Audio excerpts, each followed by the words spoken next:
Welcome all participants and speakers to our third event in the Natural Capital Seminar Series, the webinar version.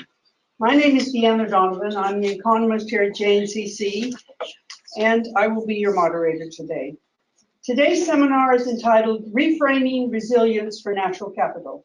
The presentations will focus on two concepts, natural capital and resilience, which seem to be developing in parallel tracks. In essence, both reflect a concern about the continued delivery of ecosystem goods and services from our natural assets, recognizing the significant pressure a growing population, together with socioeconomic and environmental change, places on the environment. Increasing demand on resources boosts the needs for better management of natural capital, in turn demanding a better understanding of ecological systems underlying this natural capital. Understanding better how systems respond to and recover from shocks will enable resource managers to work more effectively and efficiently with nature and to take advantage of natural functions and processes to enhance the delivery of sustainable ecosystem goods and services, both now and in the longer term.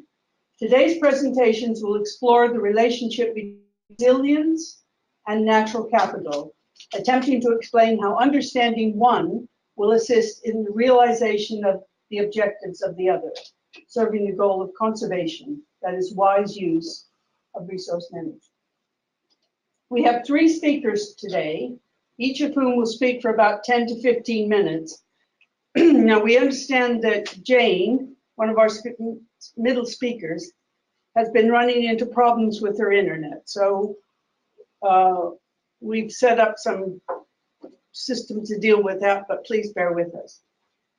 Now let me briefly introduce our speakers for today. First, we have Paul Woodcock, evidence specialist in our ecosystems analysis team, working here at JNCC to understand change in the extent and condition of UK habitats and natural capital, and also monitoring threats to plant health.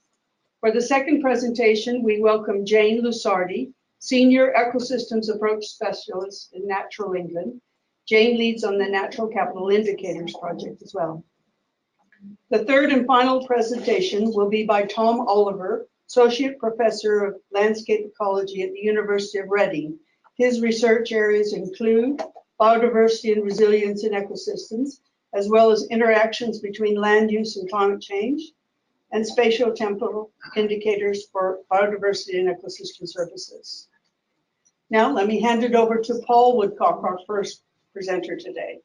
Thanks, Deanna. Thanks very much for inviting me to come and talk at this. So what I'm going to cover is some work that we've been doing as part of a DEFRA-funded project called Future-Proofing Plant Health, which is looking at forest resilience against pests and pathogens. And I'm also going to try and think a little bit about how that might relate through to natural capital. So a little bit of background for anybody who isn't already aware. Apologies to people who are and have seen this slide before. I think resilience is kind of an increasingly prominent concept that's being applied by organisations in a range of different settings. So globally, at European level, and also in the UK, you've got environmental organisations talking about wanting to improve resilience or to maintain resilience.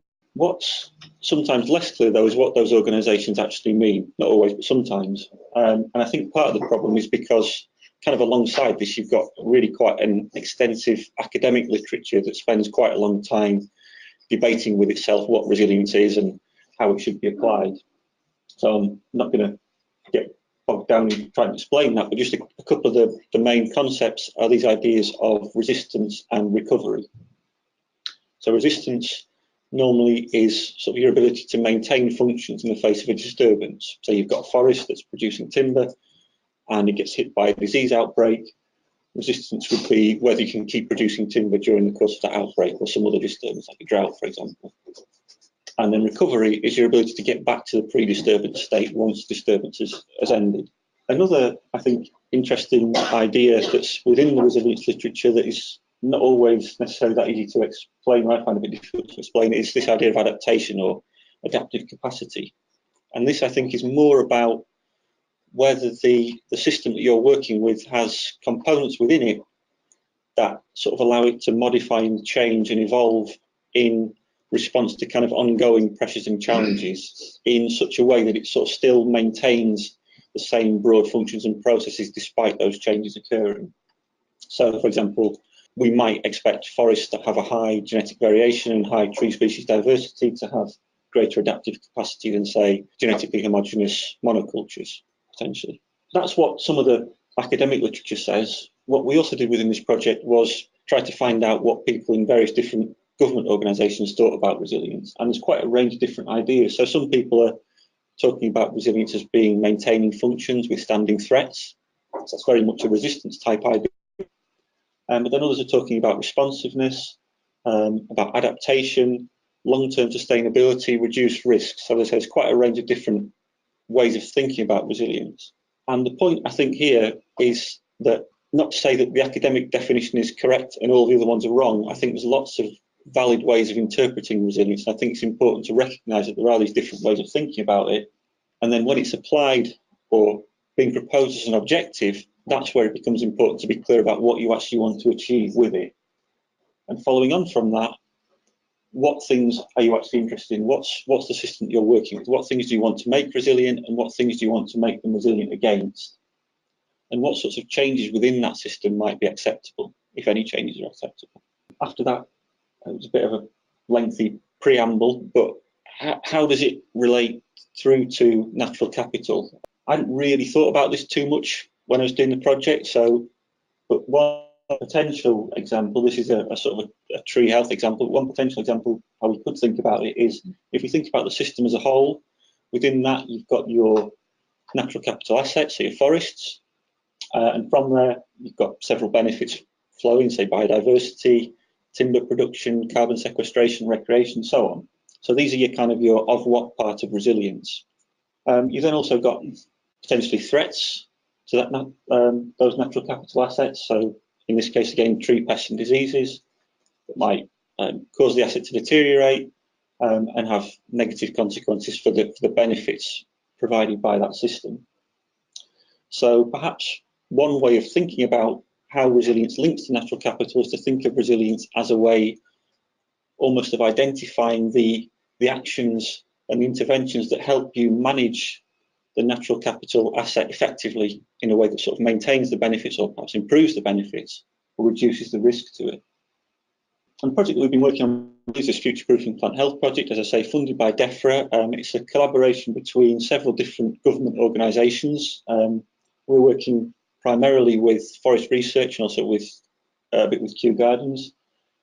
And we've produced quite a range of things. It's still an ongoing project. One of the things probably to flag up in quite a general sense is forest research produced, I think, quite a good review on resilience. That was Lauren Fuller and Chris Quine. They looked at how resilience is defined in a whole range of different fields, and then sort of narrowed that down to kind of produce a sort of a step-by-step framework for implementing resilience in a more sort of forestry environmental management setting.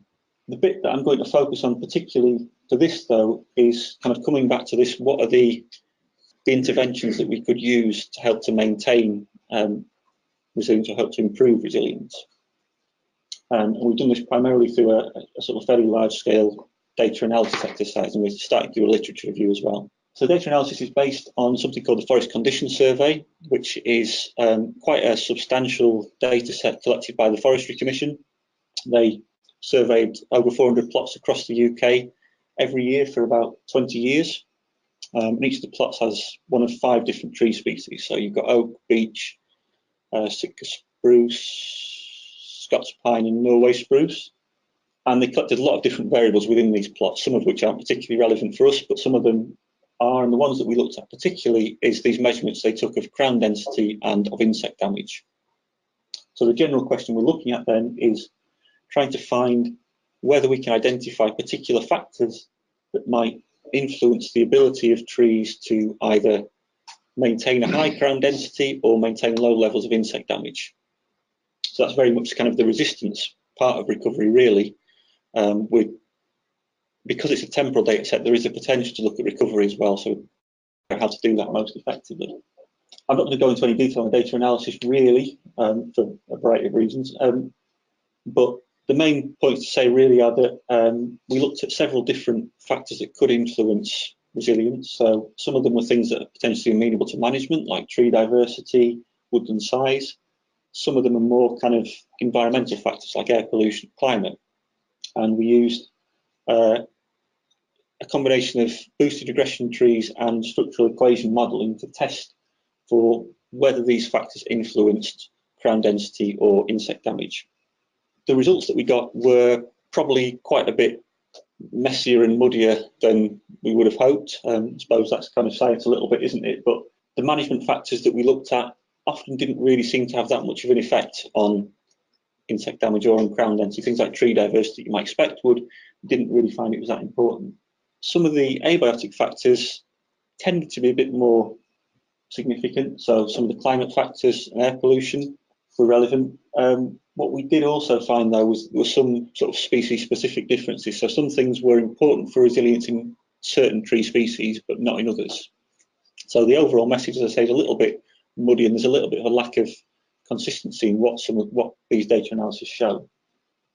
So I'm not sort of saying as a consequence of this we should sort of throw out any kind of actions that might potentially improve resilience. There's certainly evidence from other studies in other parts of the world showing a role for tree diversity or for landscape heterogeneity in influencing pest and disease impacts and pest and disease spread.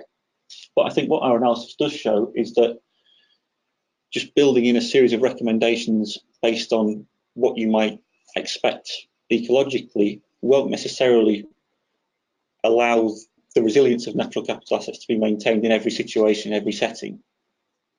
And I think the additional point from that as well is just to mention that whilst the management actions might be beneficial in some settings, the effectiveness of those actions could also be influenced by abiotic factors, particularly climate. We do also have, obviously, as every study does, some limitations with what we did. Although we looked at quite a few different predictors, which I think not that many studies have done before, they've tended to just focus on one thing. There were some predictors that we would have liked to have explored that we couldn't really get data for, things like tree genetic variation, tree density, that potentially could have had an effect.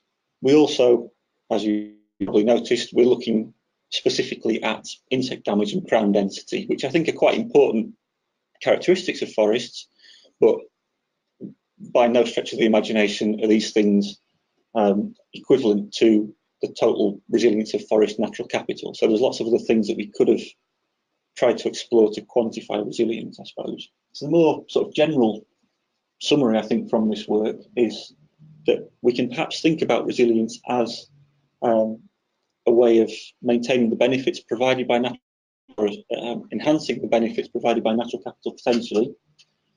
But in order to do that effectively, there's lots of steps that need to be at least thought about. You need to think about which benefits it is you want to maintain. Is any change in those benefits acceptable? What sort of change might be acceptable? It's also inevitable that some things are going to fall outside of the system that you're working with. Obviously, we were looking at tree pests and diseases. We didn't expressly consider resilience against climate impacts, for example. I think as our study showed, we probably still need either more evidence or to collate evidence more effectively on the factors that influence resilience. And I think probably one of the more important points really is just understanding the trade-offs between different actions that might improve resilience. So for example, if we diversify tree species mixtures, that might be good for forest resilience as a whole, but it might not be particularly good for maintaining timber yields. Or if we take deadwood out of a forest, it might help improve resistance to fires, but it won't be very good for biodiversity.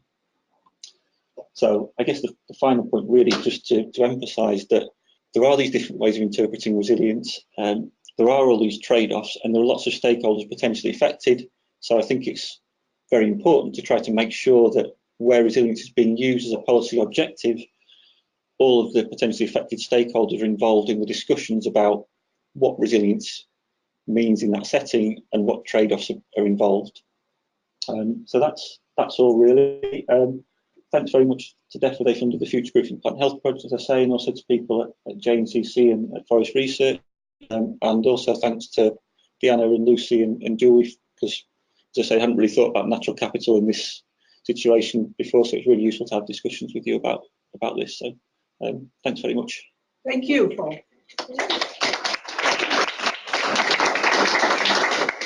I'm going to be talking about our Natural England natural capital indicators work that we've been doing, and also the work that we've been doing on attributes of resilience. So there are two Natural England projects, our two evidence projects, and our measurable attributes of resilience for Natural England's conservation strategy are being led by John Webb, and the natural capital indicators are being led by myself. So they've initially been developed separately, but we ended up identifying a lot of the same attributes. So we're working now together at how we can integrate them. But it's very interesting that although we were coming from two very separate perspectives, we ended up with very similar attributes at the end of it. So I'm going to be talking about the natural capital indicators rather than John's work, but I'll just show you that side of it. But we very much came to the same results. So our natural capital indicators project, we've been looking at what are the ideal indicators for measuring change in natural capital, and then thinking about what data can be used to do this, and what are the gaps in the data.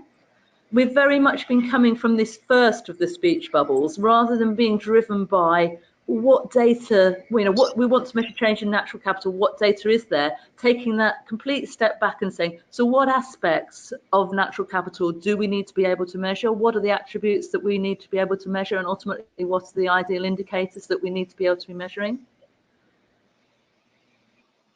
So we've been doing this by developing a natural capital based on a natural capital logic chain. You may have seen logic chains like this before. It's also called an ecosystem services cascade. So this is thinking about, so looking at the white bit first, this is thinking about the ecosystem asset in terms of their quantity, quality, and whereabouts they're located. And recognising that all of these factors are critical in the provision of ecosystem services and ultimately the benefits that we get from them. There are other parts of this logic chain are recognising that the whole of the logic chain is affected by a whole range of pressures and drivers of change, and also management interventions. And also, often to go from the ecosystem service to the benefit, you may require other capital inputs, whether that's human or or financial, or a whole range of other capital inputs. So the simplest example of that is to go from a tree to a piece of furniture.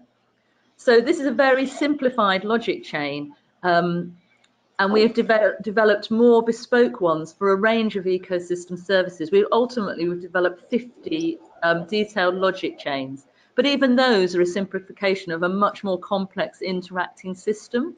But we're really trying to show those links between these assets, the services, and the benefits. And we are particularly focusing on the ecosystem asset because there can be a time lag. So between through to the delivery of the services and the benefits, and also because you may still be receiving benefits when actually there may be some fundamental issue with the state of your ecosystem asset and its functioning. So when we're looking at this, we're looking for quantity, we're looking at the extent. For quality, we're looking at a whole range of attributes that, particularly for provisioning and regulating services, relate to the functioning of an ecosystem. And we're also thinking about whereabouts it is located, and that location is very different for individual ecosystem services, and it's really important for some and less so for others, because it doesn't necessarily matter for climate regulation whereabouts your assets are, where your woodland is, or where your peat bogs are. But for something like natural flood management, it's very important where your natural capital asset managements are located. So how we've done this, we've developed these 50 detailed logic chains. They were originally developed using templates based on the UK National Ecosystem Assessment and the follow-on work. We also looked at the other work that had been done by SNH and done by the Office of National Statistics for their National Ecosystem Accounts, the works that have been done by ACOM for their local ecosystem accounts for protected areas for DEFRA. And so we looked at other work that had been done, but we basically developed our own templates using the National Ecosystem Assessment and the National Ecosystem Assessment follow-on work, and then we got input from a whole range of our specialists.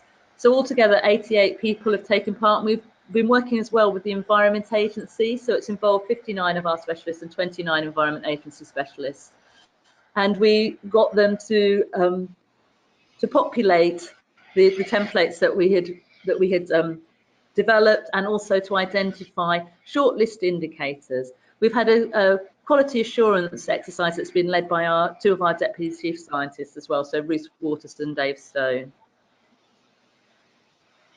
So these are our shortlist attributes, and this is a summary of a very huge piece of work just on one slide. But it's basically saying that the shortlist attributes relate to the extent of habitat, so things like blanket bogs, coastal and marine habitats, woodland, heathland, grasslands, upland habitats, freshwaters, wetlands, urban blue and green space.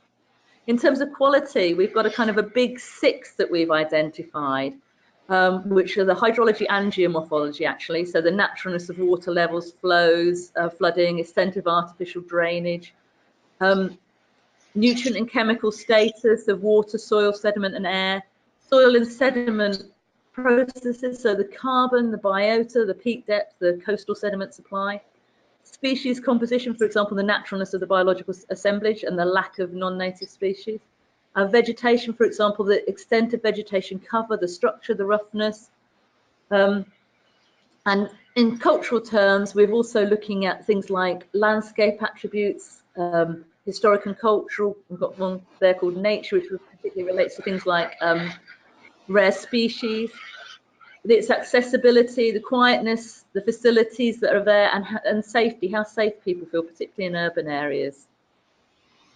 And then we've also identified shortlist attributes for location, for example, mediate water or air quality, or for natural flood management. So it really depends on, as I've said, on the individual services. And all of this has been captured with data sets. So we've identified data sets that can potentially measure these attributes using our expert project, but also using a piece of work that Lindsay Maskell at CEH developed for the Natural Capital Committee second report. And we've linked the attributes to data sets where those data sets are available, and also identified gaps. So we're in the process of writing this up, so that we're hoping to publish it this quarter, so by the end of June. But although we haven't finished writing it, it's already being used. So it's already being used in the Office of National Statistics in their condition indicators for their national ecosystem accounts. It's also being used in a project that we have within Natural England on ecometric, which is looking at extending the net gain approach to include ecosystem services and how that can be achieved. So we're also feeding it into the 25-year plan evidence annex, and also into the work that's currently ongoing on metrics, and into the DEFRA biodiversity monitoring and surveillance strategy, and by future biodiversity indicator review. And we currently have an evidence review which York University are doing based on the indicators that have been identified by expert opinions, and they are doing systematic literature review of the evidence that's underpinning that.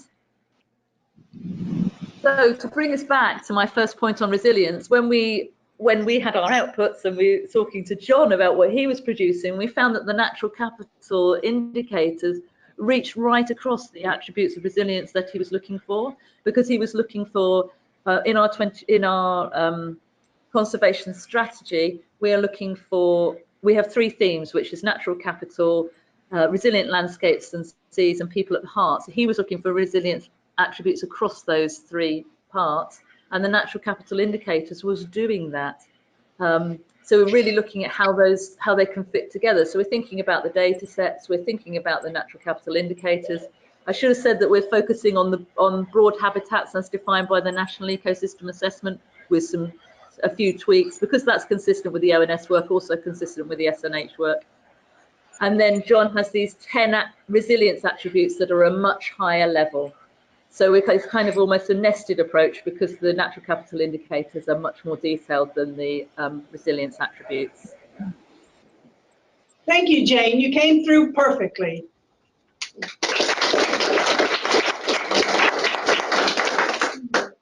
Okay, so thank you for inviting me. I'm going to talk briefly about resilience and ecosystems, but also broadening out slightly, jumping off from where Paul and Jane left off, but also to think about socioeconomic systems as well. So in terms of it's critical to develop indicators of resilience, of course, for proactive management of the environment. So if you're an engineer looking after bridges, you wouldn't wait until they collapsed until you put actions into place. So similarly, the environment, we can't afford to wait for ecological collapses before we start managing. We need to develop rigorous ways to assess the fragility of those ecosystems. And just to kind of second Jane's point, I think it's very important not just to come from the perspective of thinking about what data have we got, but really thinking about the mechanisms that underpin resilience of ecosystem functioning, and then say, do we have suitable data, or could we collect more with a targeted campaign? So that's the approach we took in this working group, this NERC-funded working group, with the aim to identify factors underpinning resilience of ecosystem functions. And I'm talking here about, you can see from the definition, the ability of ecosystem functions or services to resist or recover rapidly from perturbations. And the focus there is on the functions and the services rather than natural capital, because the idea is that the composition of that natural capital, the species composition, for example, may need to be dynamic in order to provide those resilient functions. So we may lose our dominant pollinator species, and they may be replaced by species which at the moment are rarer, and similar for lots of other functions, pest control and cultural services. Dynamism in the communities, which especially under changing climates, for example. So the idea is that we would understand those mechanisms, then really think about the feasibility as indicators. And when I say feasibility here, I mean the potential to measure them at multiple places and repeat it over time, so we can develop time series of resilience, not just at the national level, but disaggregated to regional time series of resilience for different functions. So this was the set of mechanisms that came out from this working group, from a review of the literature. I'm not going to go into detail, obviously, just to highlight that we've categorized them as these three levels: mechanisms that underpin resilience at the species level, at the community level, and at the landscape level. And we're focusing here on functions that are primarily delivered by species. So one thing to say is that some of these we all think they're all important from reviewing the literature, and if you're interested in the evidence, you can see the paper link at the bottom. But some are much more feasible as an indicator. So taking one of each category, genetic variability, this is important because a range of different genotypes means that you're more likely to have genotypes that are tolerant to, say, a new chemical in the environment or extreme weather events, allowing your populations to resist or recover from those perturbations and allowing the function to persist. In terms of monitoring genetic variability, it's really important to do, not just for this target 15 of the CBD about ecosystem resilience, but also for safeguarding genetic diversity, which is another target of the Aichi protocol. And yet, that was the target by 2020. We don't even have a way to measure genetic variability yet, or to monitor it. So that was the aim, to start up this pilot genetics monitoring scheme. We have data for 6 years across multiple sites, just for one species, the meadow brown. But the idea is we can track changes in the genetic variability of that species in different places. And in the future, perhaps this could be extended with new approaches, metagenomics, to really address the capacity as an indicator. So moving on briefly, at the community level, one potential for an indicator is this aspect of functional redundancy. So this is essentially looking at the species richness underpinning different functions. And the idea is it's this insurance value of biodiversity, that if your dominant species disappears because of some kind of disease, then other more marginal species may take that role. And so actually redundancy is, I think, a terrible term, because it's the exact opposite, that these species are not redundant. When there's an environmental perturbation, they suddenly become very important. And with this analysis here that's shown in the box, we looked at the species richness changes over time across lots of different functions, trying to understand how that base of species richness is changing over a 40-year period. And so we looked at the proportion of species severely declining in red or increasing in blue, and helped us to highlight functions in which are more fragile, I guess, in terms of the resilience being eroded. So this was carried out from citizen science data, so over 4,000 species across 40 years. So you can see there's potential to develop this kind of aspect into an indicator. And then, of course, at the landscape level, as already been mentioned briefly,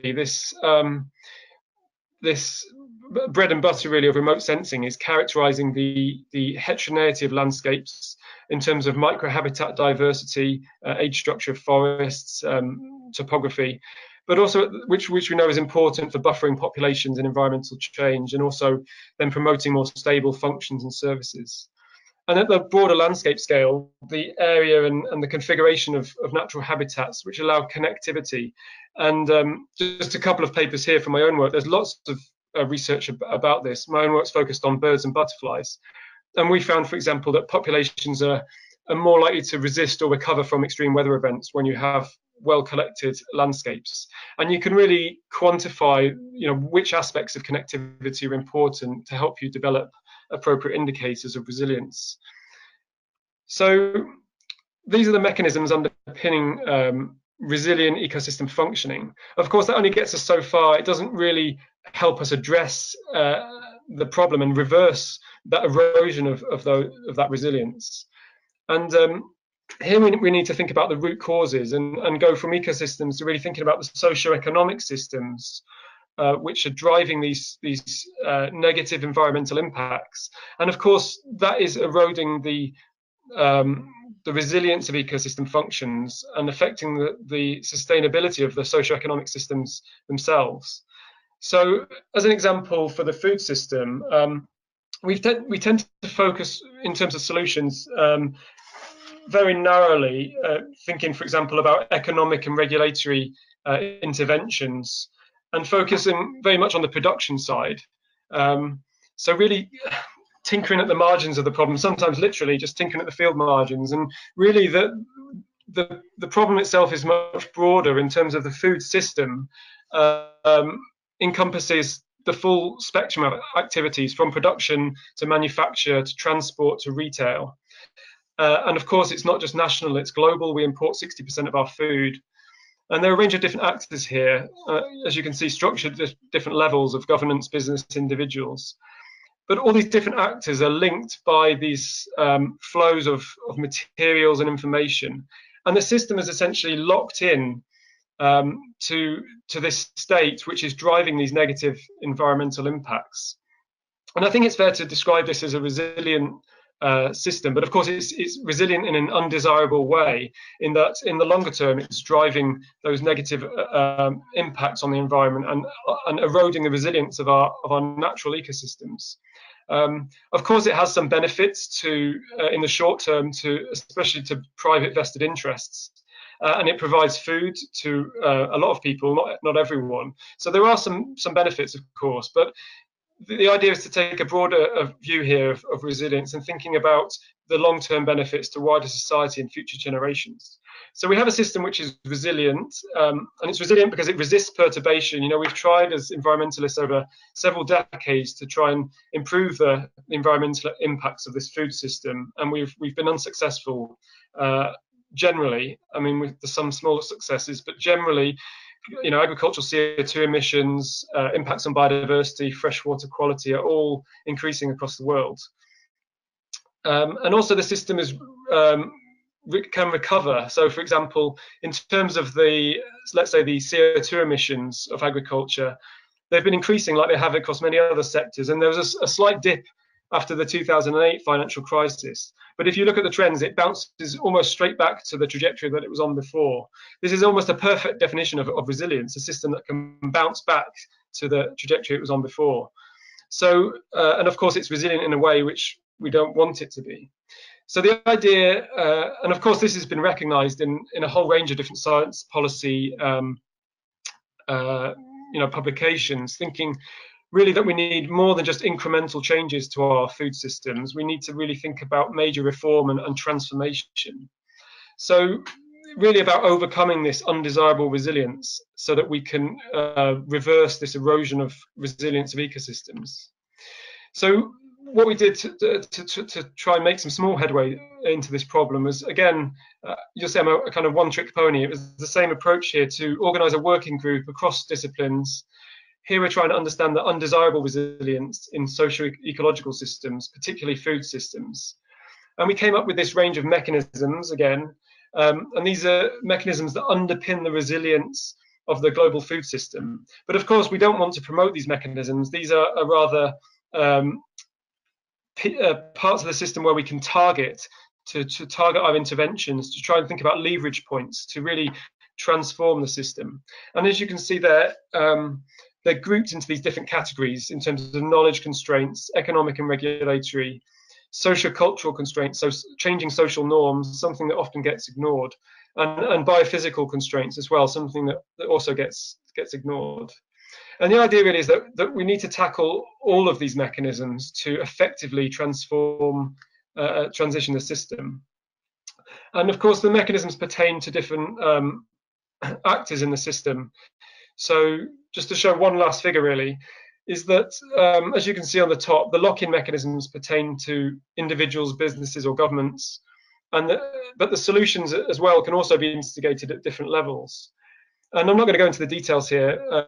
You can see behind the grey box, the text is coloured, and the colours here relate to the different types of mechanism, whether it's a knowledge constraint or whether it's an economic regulatory constraint, socio-cultural. So these are potential interventions to really overcome those lock-in mechanisms.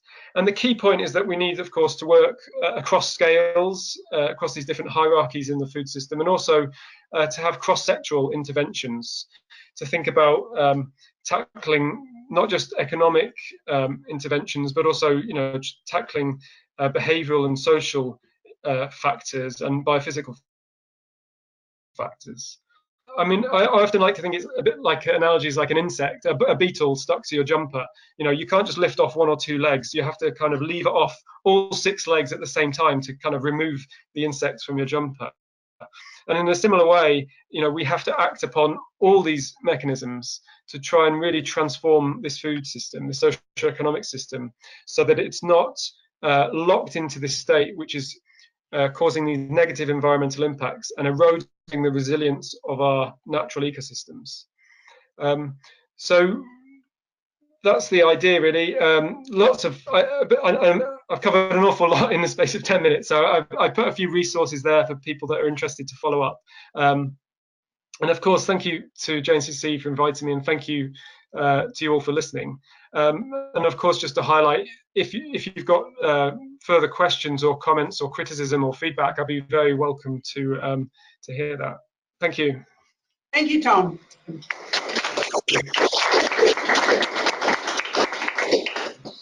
Room is open for questions. James. Thank you, Janet. Thank you, Paul. Thank you, Jane. Thank you, Tom, for interesting presentations.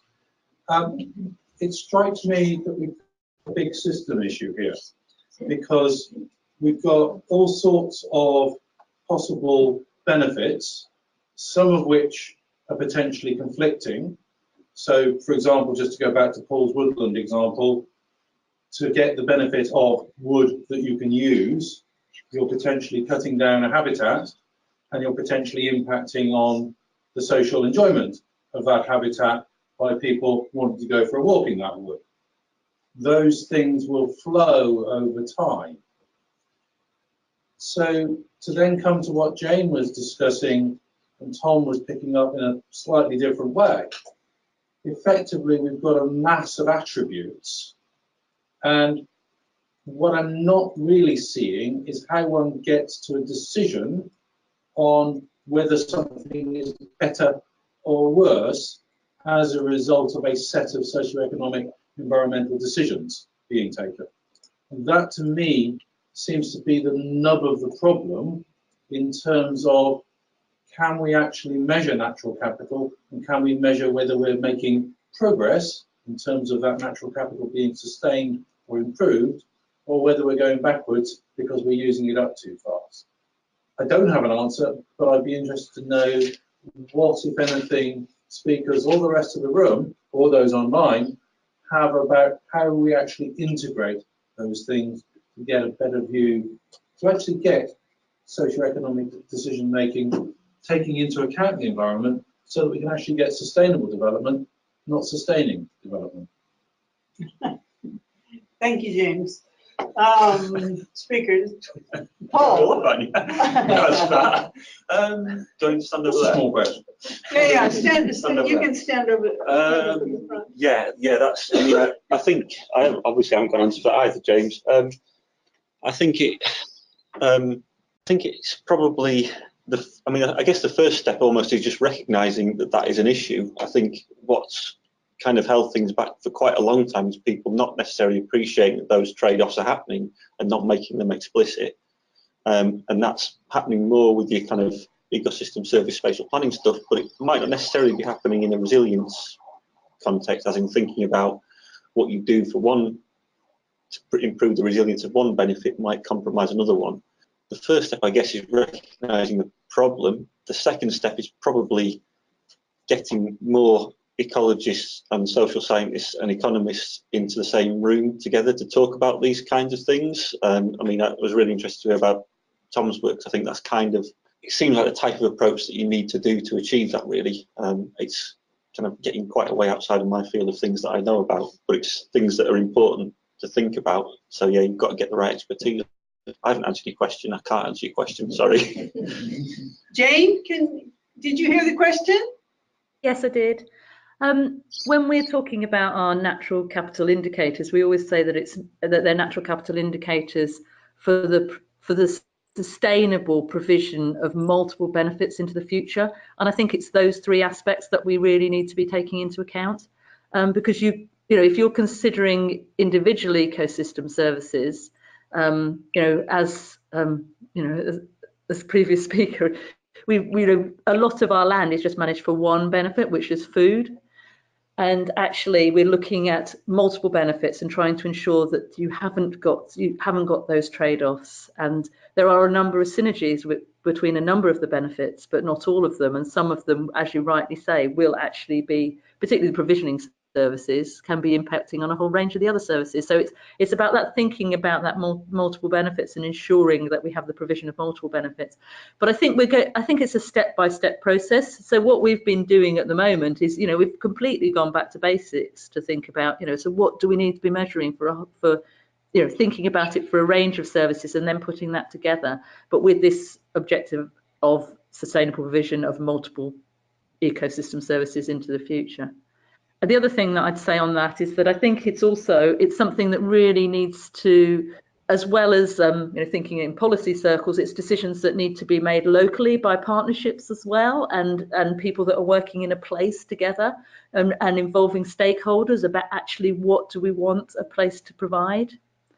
And those sorts of decisions and the sort of information on how you measure natural capital can help to inform those decisions, because it helps people to think about, what are the attributes of natural capital that we need if it is going to be able to provide multiple services. I hope that answers part of your question. It is the big question, isn't it?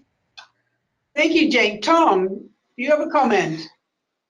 Yeah, I think it's a really good question, and I think that there are clear trade-offs in resilience, as James highlighted. And in terms of the food system, that resilience of private interests, for say agri-food businesses, may mean purchasing land acquisition in developing countries, and of course that can have impacts in terms of reducing the resilience of those communities or reducing the resilience of those ecosystems in the longer term. And so we really need to think about the resilience for who, and think about those trade-offs. And I think when we worked on this in the food paper that I mentioned, we kind of took the starting point that there has been some consensus building on a vision, which was the UN Sustainable Development Goals for long-term maintenance of these different benefits. But bringing that down to the UK level and thinking about, for example, the DEFRA 25-year plan. Just at a meeting last week, Mark Stevenson from DEFRA was saying that they were keen for that DEFRA weren't simply telling the general public how their environment should be, but they wanted to build consensus. And I think that's a really important point, because you really need that to weight these different ecosystem functions and services.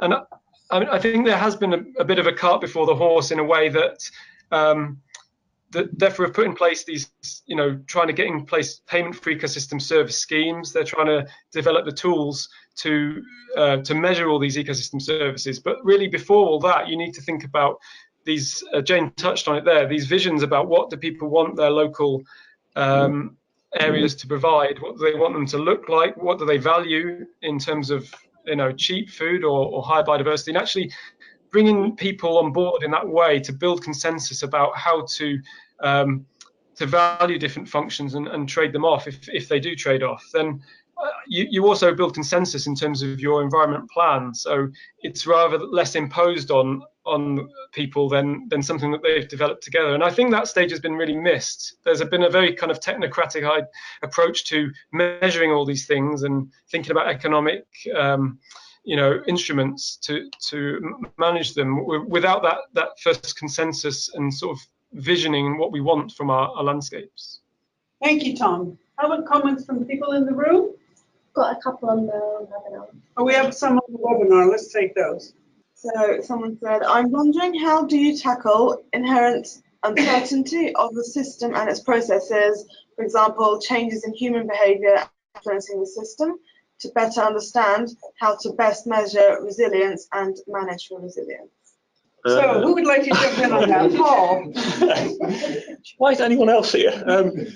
How do you tackle inherent uncertainty? Yeah, I mean, it's a really good question. I think, at the risk of sort of repeating what I said previously, the first step is to recognise that the uncertainty is there, and the next step I would take would be to try to think about how you can quantify that uncertainty. And it kind of depends on. Really depends on what system you're talking about as to how realistic it is to quantify that. But I guess it's about understanding what the consequences of under and overestimating your resilience are. Does it really matter if you get it wrong a little bit? Tom, are you there? I mean, in terms of accounting for uncertainty in human actions, it's really tricky, of course. I mean, in terms of predictive models, modelers do try and do that in terms of, let's say, for example, how we might change the climate, and that affects our behaviours in terms of, scenarios of greenhouse gas emissions. And we can try to model different emission scenarios and different land use scenarios, and then look at what under which situations would our species populations persist under those scenarios, and then we can think about what functions they could provide. So we can start to explore that parameter space, and then we can decide, okay, what level of environmental risk are we prepared to accept. It's likely to be that, I mean, for example, from the modelling that we did on butterfly populations, we found that it's quite large extents of semi-natural habitat, well above 30% in the landscape, that you might need in order to ensure that those populations will persist in the face of future drought events. And that was looking at a range of emission scenarios, a range of land use scenarios. So we can take into account the uncertainty in those ways, but it is very, very tricky in terms of you do need quite advanced models. And I think that's a more general point, is that there was lots of expertise in these different areas, modelling flood risk, modelling pollination services, modelling pest control. And at the moment, there's some very generic models which promise to do everything all in one go. And I think we should be very wary of those, because this is complex stuff, and we really need to harness the expertise of different fields and somehow bring them together in a way which is a bit more robust. Used to this, it's a much more mature field. So thank you very much, Tom and Jane and Paul, for very interesting presentations today. And thank you, audience, for joining us.